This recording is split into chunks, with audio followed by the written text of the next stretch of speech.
What's up, guys? It's the old ninja wearing aviators and a superhero hat, bringing you another video on the 4CW Media Productions channel. Whew, it took me way too long to be able to say that right. But I'm going to be doing another episode on the series of Let's Make a Film, where we follow the production of When Androids Dream on how they make their film.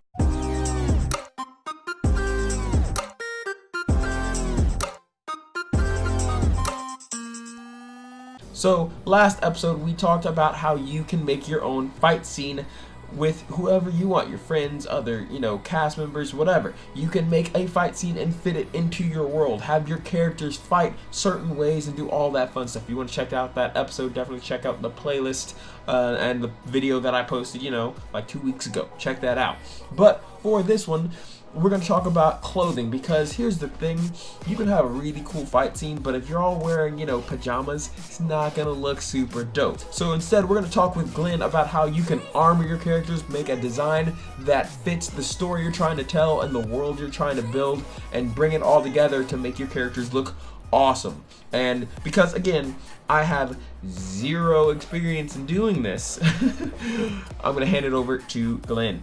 My name is Glenn Saunier, and I am the costume designer, and I am also a named role in the production.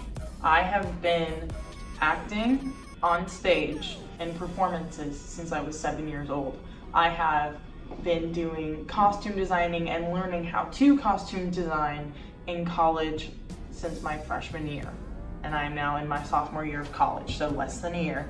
And this is my first film experience, anything that has to do with Monstrum and When Androids Dream. It was predominantly the production and director, the writer's decision on what she wanted the general theme to be. She wanted it to be very dystopian and rustic looking. And she also wanted their fighting styles to be incorporated into their clothing. And then also somebody that I know happened to know the style fairly well and have a YouTube channel about it. So I stole a lot from that. Look, the point I'm trying to make is nobody is born cool. Except, of course, Spud Lee. You have to learn to be cool.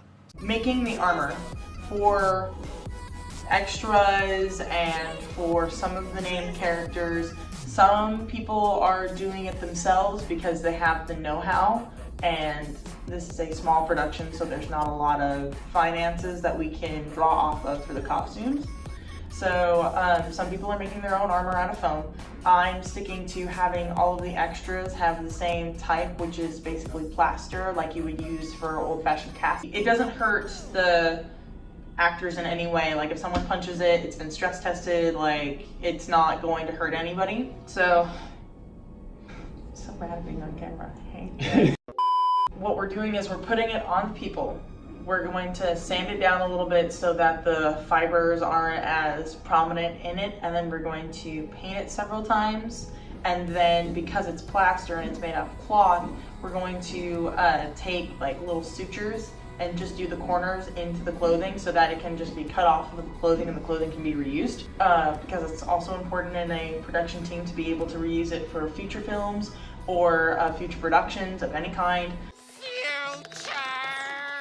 What's important is the atmosphere that comes with the clothing, because clothing describes a person without having to say anything, without them having to give backstory, without them having to have an arc. Like, you know what's going on with them through their clothing. You know what's going on, you know where things are most likely just subconsciously. Colors, styles, those are all very important things into figuring out who somebody is and why in the film. It's really easy to pinpoint stock characters based off of clothing. So that's something that's really important. And it also helps actors, from an actor standpoint, I can personally say it definitely helps me build a backstory that isn't given in the script for the character. Something that I have struggled with as a designer thus far is I have struggled with the fact that I need to incorporate the design, like the producer's vision of what, and the producer writer's vision of what she wants in the film, and then what logistically works. because there's a lot of fighting in this. The production team initially wanted leather on some of the characters, and that is, one, very expensive, two, very unflexible when it comes to fight choreography. So we've had to cut those, and we've like switched something in that can be used instead. Whether it's like stretchy material or even like cargo jean material, as long as the person can move, that's fine. Another issue I've had is that everybody has an opinion. One thing as the designer I have to remember is that my opinion alone is not what's going to stand. Not when it comes to something as getting off its feet as this.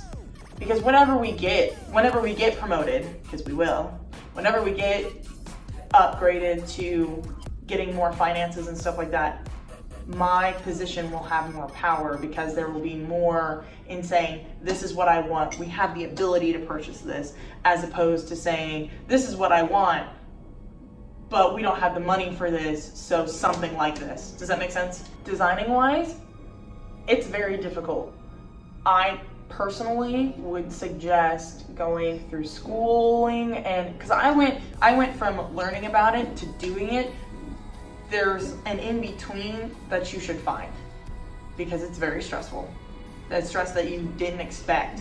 So you need to either be very ready for it, or you need to find that in-between where you have like those training wheels for a little while. And as an actor, if you're coming in fresh and new, never acted before, I would say that it's important to just do what you're told and stay out of the way.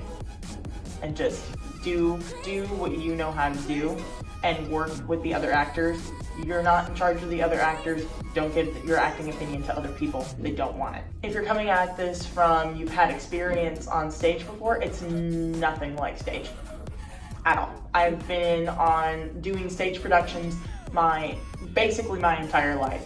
It's not the same thing. Very fun, equally fun. That's what you want to do. Very different. Alright, Glenn, thank you so much for helping me. I couldn't have done this without you. Again, I have zero experience doing this, so I very much appreciate you helping me out making this video possible. I could not have done it without you. Guys, if this is your first episode in the series, definitely check out the rest of the videos, and while you're there, please hit that subscribe button so you can subscribe to 4CW Media Productions channel so that you can check it out and learn how to make your own film. But if you have seen all the videos, then what are you doing? Make sure you're subscribed, turn on that bell so you don't miss when I post in like 2 weeks from now. And if this is your first video with me in it, then nice to meet you, nice to have you guys. If you want to see more of what I do, which is entirely martial arts based, almost entirely, with a little bit of comics thrown in there and just, you know, some random stuff thrown in there that I want to do, definitely check out my channel if you're interested in that kind of stuff. It's going to be The Modern Ninja, so give it a look-see if you so choose. But until next time, my name's DJ Moore, this is 4CW Media Productions, and I'm out.